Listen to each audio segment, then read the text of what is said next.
Saudara Presiden Joko Widodo menyampaikan pidato kenegaraan di sidang tahunan MPR serta pidato tentang rancangan APBN tahun 2022 di DPR pada Senin 16 Agustus 2021. Presiden berpesan pentingnya ekonomi sebagai perimbangan kebijakan kesehatan di tengah pandemi. Dengan tema Indonesia Tangguh, Indonesia Tumbuh, Presiden mengibaratkan krisis, resesi dan juga pandemi seperti api yang dapat membakar sekaligus menerangi serta dapat dijadikan motivasi dan juga inspirasi. Presiden juga menyinggung tentang keberlangsungan ekonomi dalam penanganan pandemi COVID-19. Secara virtual oleh Duta Besar Negara Sahabat untuk Indonesia, di mana terkonfirmasi ada 103 duta besar yang akan mengikuti sidang. Krisis, resesi, dan pandemi itu seperti api.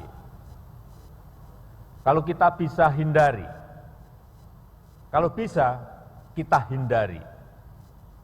Tetapi jika hal itu tetap terjadi, banyak hal yang bisa kita pelajari. Api memang membakar, tetapi juga sekaligus menerangi. Kalau terkendali, dia menginspirasi dan memotivasi. Dia menyakitkan, tetapi sekaligus juga bisa menguatkan. Penambahan kapasitas tempat tidur maupun fasilitas pendukungnya. Yang sangat mengharukan dan membanggakan adalah kerja keras dan kerja penuh pengabdian dari para dokter, para perawat dan tenaga kesehatan yang lainnya.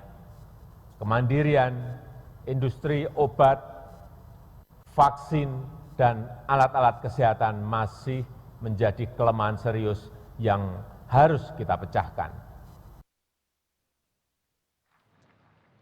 Ketua DPR Puan Maharani mengapresiasi pemerintah dan berbagai pihak yang membantu dan berada di garda terdepan penanganan pandemi COVID-19. Puan menyebut penanganan pandemi COVID-19 merupakan hasil kerjasama seluruh elemen bangsa. Menurut Puan, diperlukan kekuatan nasional untuk bekerja bersama, bergotong royong dalam mengatasi pandemi COVID-19 dengan menjalankan protokol kesehatan secara disiplin.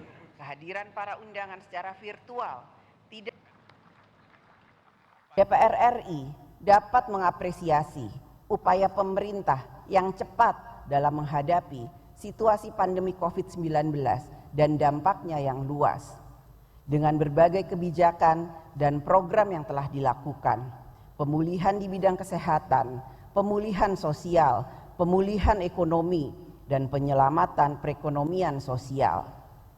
Kedepan, pemerintah agar dapat meningkatkan kinerjanya, karena kehadiran negara semakin diharapkan oleh rakyat untuk dapat melindungi kehidupan dan masa depannya.